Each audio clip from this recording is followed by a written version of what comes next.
Mas Deus, sendo rico em misericórdia, por causa do grande amor com que nos amou, e estando nós mortos em nossas transgressões, nos deu vida juntamente com Cristo. Pela graça, vocês são salvos. Verso poderoso, um verso que resume o Evangelho de nosso Senhor e Salvador Jesus Cristo. Mas Deus, sendo rico em misericórdia, eu e você temos aceitado essa misericórdia de Deus, temos crido nessa riqueza da misericórdia de Deus. Efésios 2, de 1 a 4, nos mostra, ou melhor, verso 4 e 5, Efésios 2, 4 e 5, nos traz esse verso impressionante.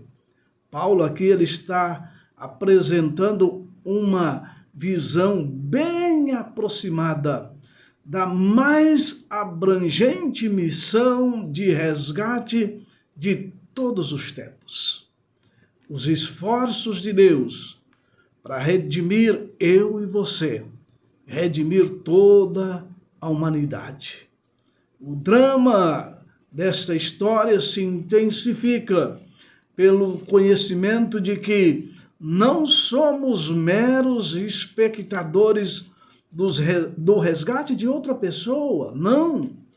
Paulo aqui está nos mostrando a história, o fato do nosso próprio resgate.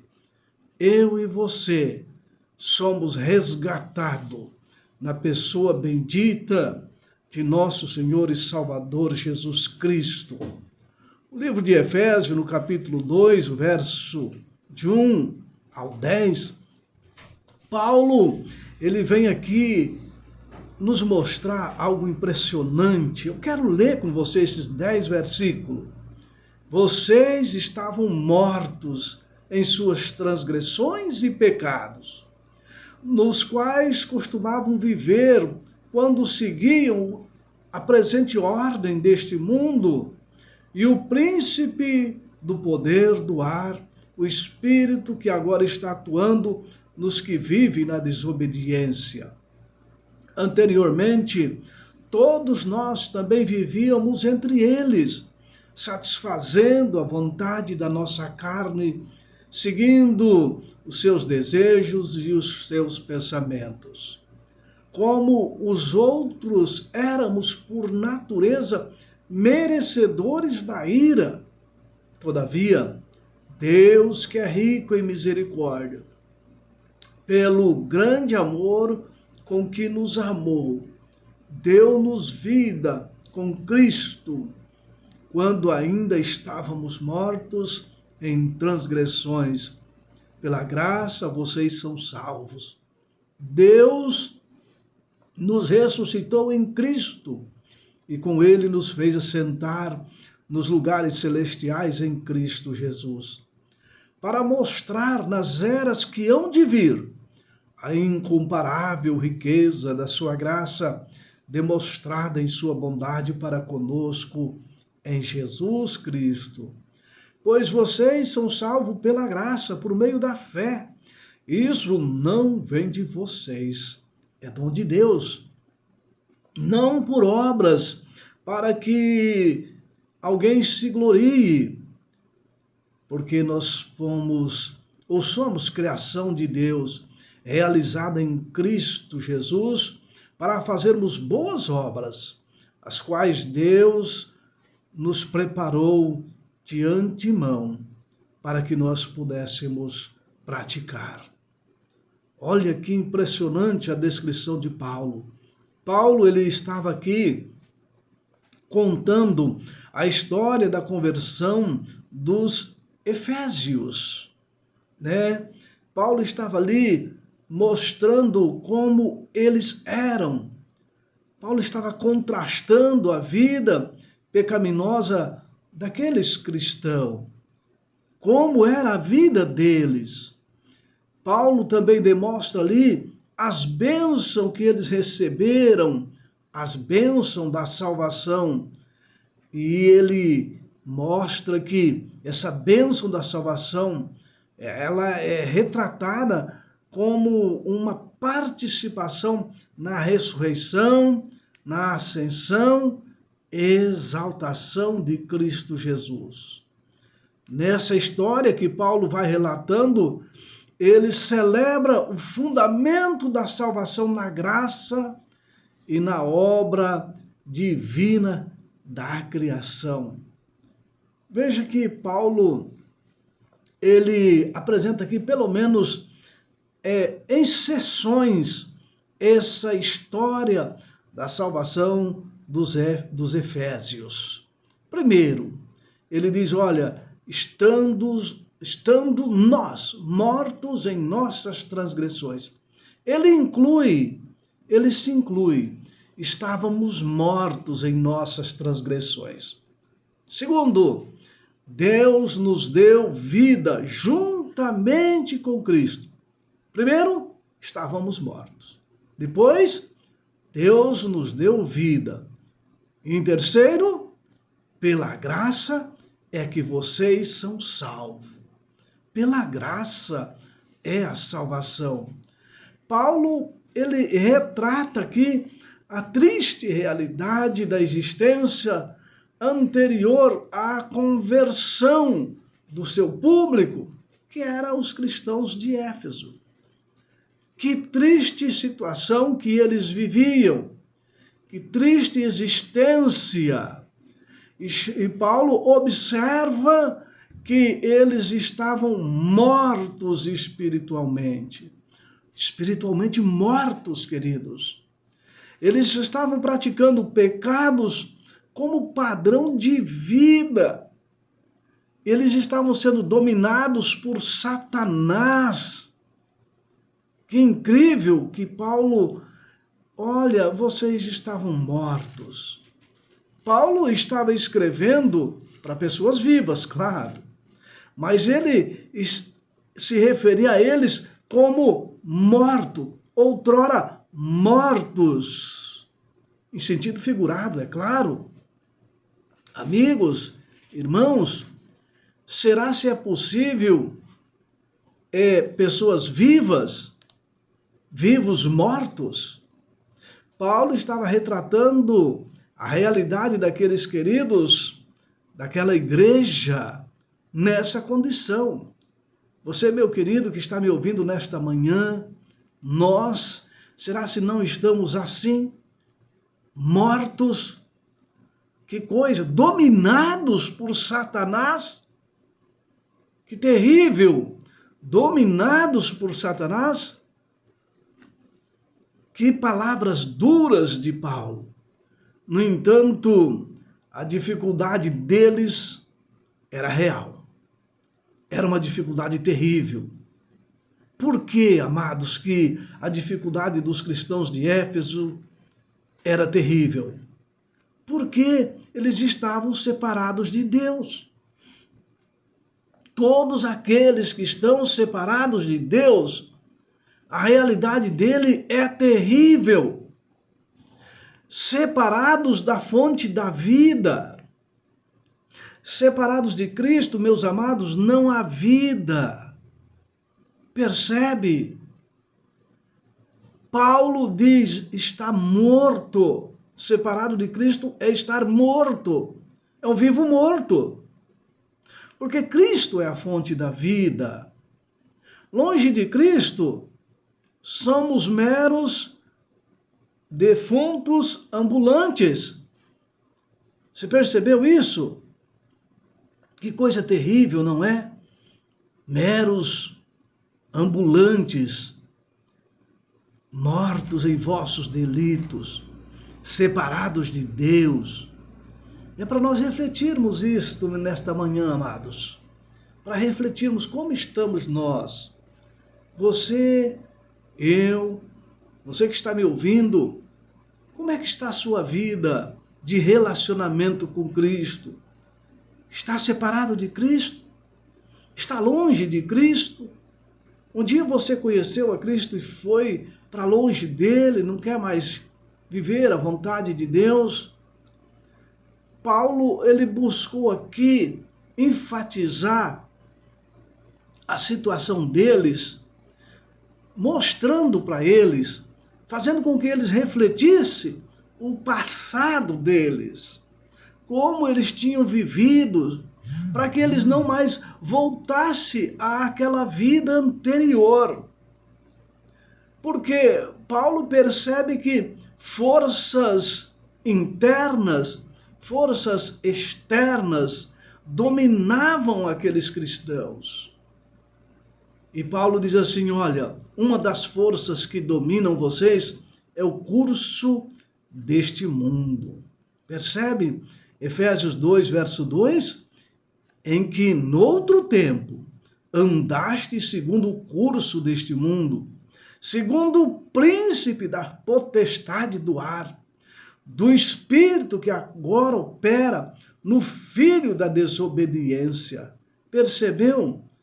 Olha, vocês antes viviam andando no curso desse mundo, nos costumes deste mundo, viviam o comportamento da sociedade, uma sociedade que não tinha nada a ver com as coisas eternas, uma sociedade que vivia os prazeres da vida, uma sociedade que vivia a luxúria do seu tempo, que vivia o desregramento, uma vida de criminalidade, de adultério, uma vida de tudo aquilo que leva o ser humano a estar longe de Deus. Outrora, vocês andavam segundo o costume desse mundo. Quais são os costumes desse mundo que eu e você ainda andamos, amados? Não podemos permanecer assim. O comportamento da sociedade de Éfeso desfigurava a vida deles. E isso, Paulo diz, olha, vocês estavam em rebeldia contra Deus. Vocês viviam em rebeldia contra Deus.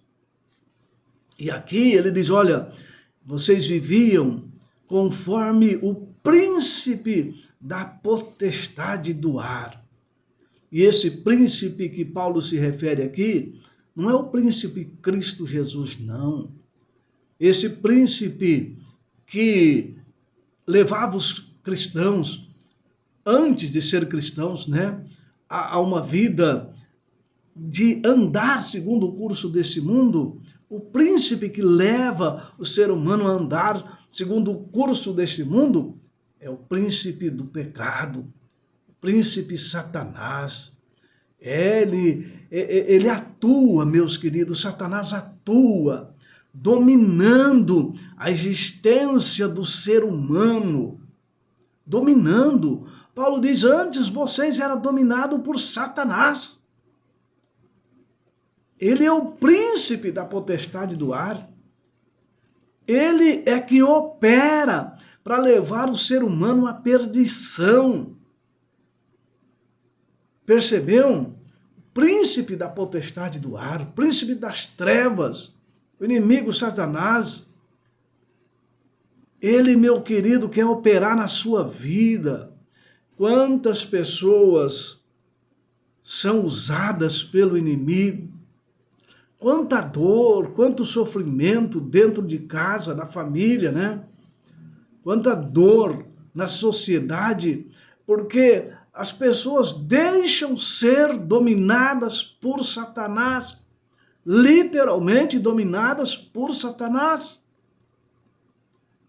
Paulo diz, outrora vocês eram dominados por Satanás, andavam segundo o curso desse mundo. Oh, meu querido, quão terrível é o homem longe de Deus. Que situação triste é ver a humanidade longe de Deus.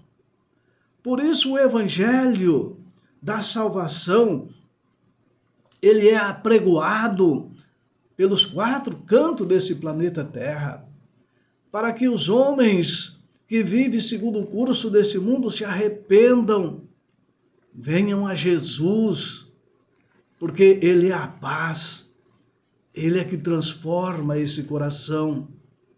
Amados, o inimigo, Satanás, ele é ativo aqui nesse planeta Terra.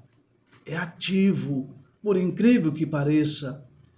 O espírito de Satanás atua no filho ou nos filhos da desobediência, diz Paulo. Ele atua.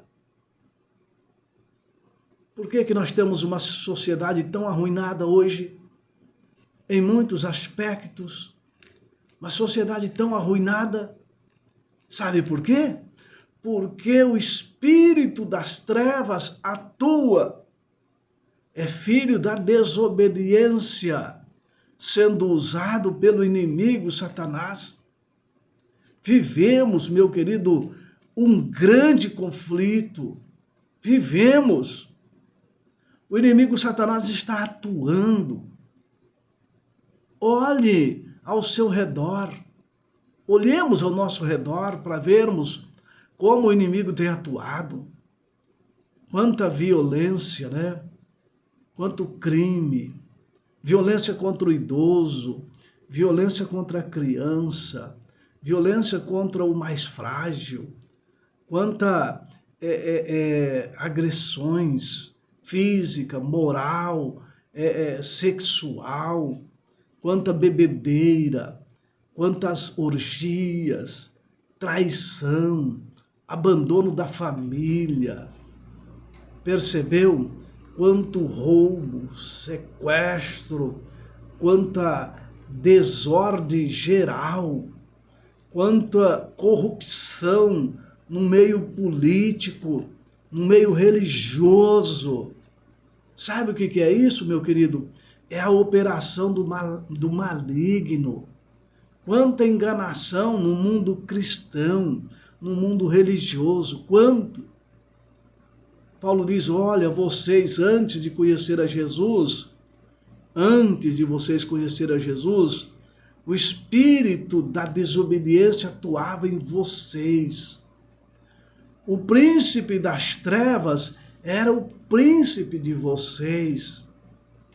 Oh, meus amados, será se nós não estamos assim, sendo ainda iludido, levado pelo curso deste mundo, pelos poderes das potestades do ar? É tempo de refletirmos, mesmo cristãos, tá? Mesmo pessoas com o nome de cristão,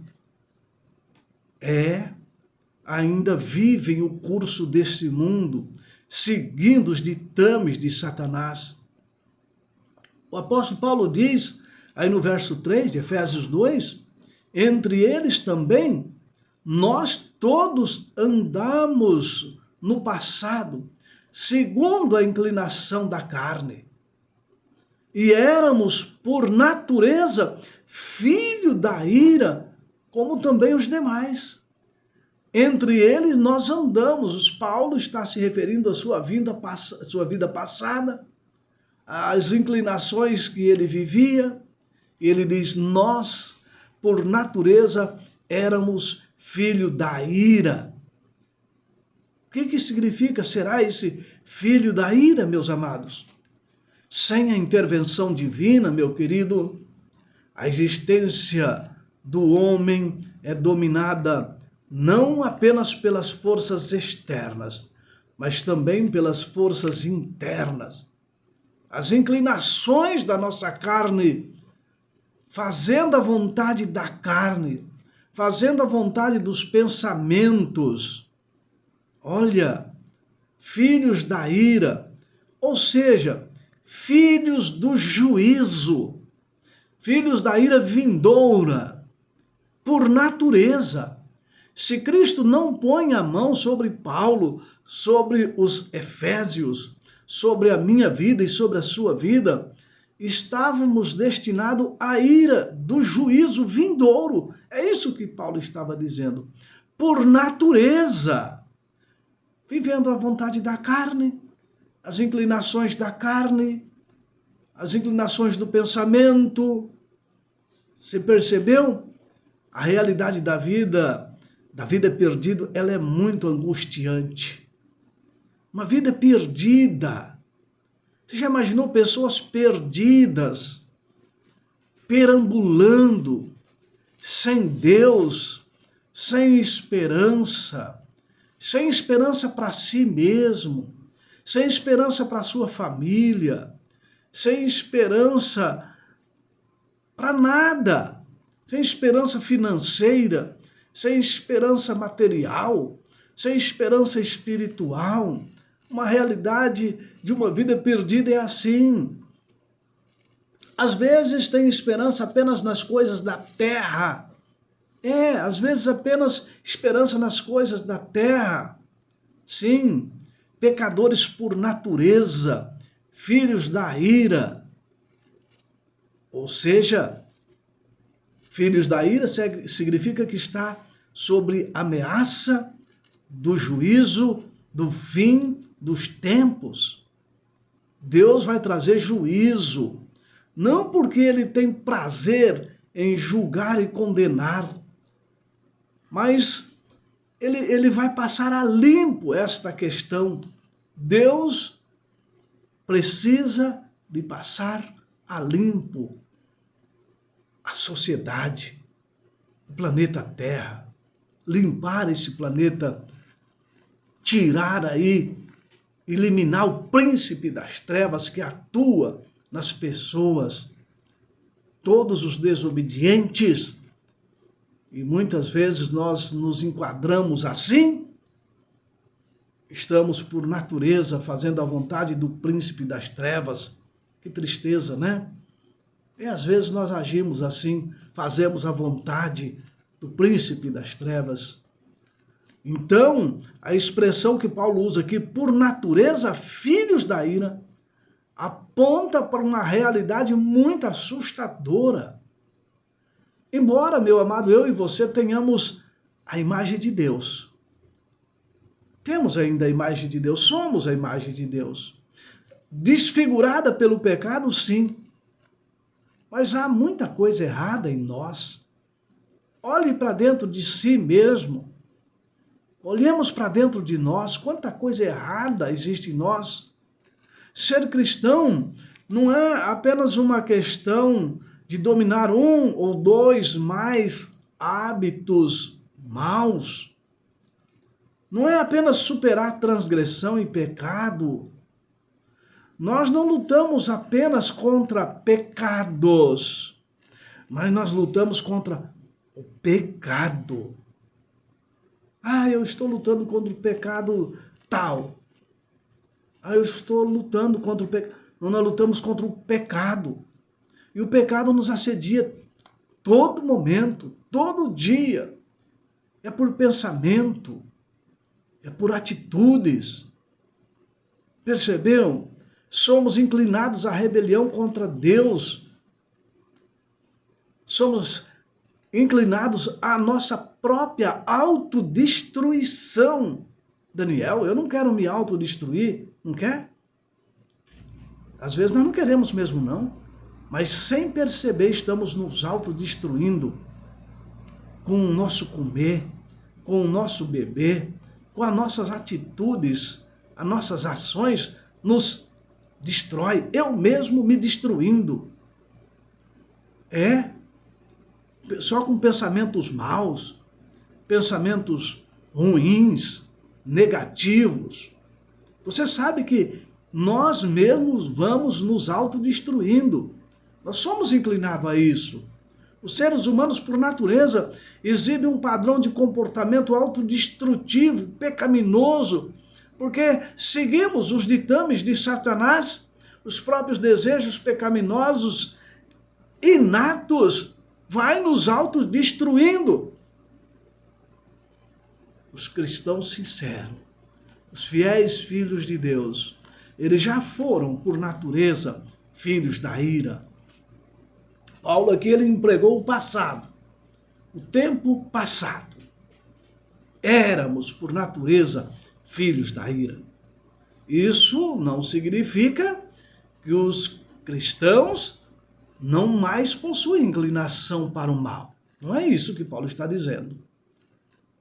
Paulo, ele alerta os cristãos, ele abre os olhos dos cristãos, porque nós temos uma natureza enraizada no pecado.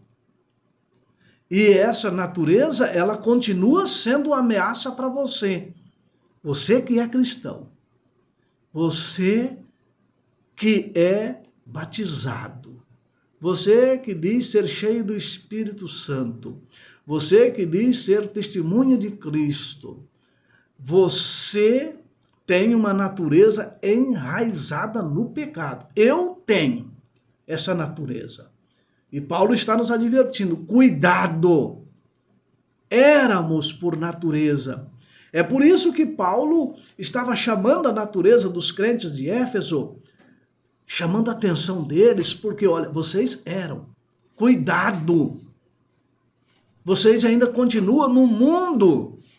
O velho homem, ele deve estar morto, ele deve morrer, mas o velho homem, ele pode ressurgir na vida de uma pessoa. Aquela velha natureza pode aflorar. E como aflora, né? Aquele cristão certinho, que anda direitinho, ele olha para si e diz, nossa, mas eu sou bonzinho, eu sou tão fiel, eu faço tudo certinho. De repente, né? De repente, a gente se decepciona com a gente mesmo, não é mesmo? Ou não? Você nunca se decepcionou com você mesmo? Eu me lembro, trabalhando com pessoas, nossa, que pessoa maravilhosa, que pessoa, puxa vida, que exemplo, que maravilha de pessoa. De repente, vira as casacas, que nem diz o ditado popular. É assim. É assim. Essa natureza está enraizada em nós, Paulo está dizendo. Por isso, Paulo diz, olha, você precisa de deixar a velha natureza e se revestir da nova natureza. Precisamos de se revestir da nova natureza, criado segundo Deus, em justiça e retidão, procedente da verdade. É por isso que nós somos salvos pela graça, meu amigo. É por isso. Em mim e em você não tem nada de bom. Você acha que Deus olha para mim assim e diz, oh, mas o Daniel é tão bonzinho. Olha que cristãozinho bacana. Ele não faz nada de errado. O Daniel não conta nenhuma mentira. O Daniel, nossa. Deus, ele quer olhar para nós assim, mas através da sua graça. Se ele não olhar assim para nós através da sua graça, meus queridos, somos filhos da ira, andando segundo o curso desse mundo.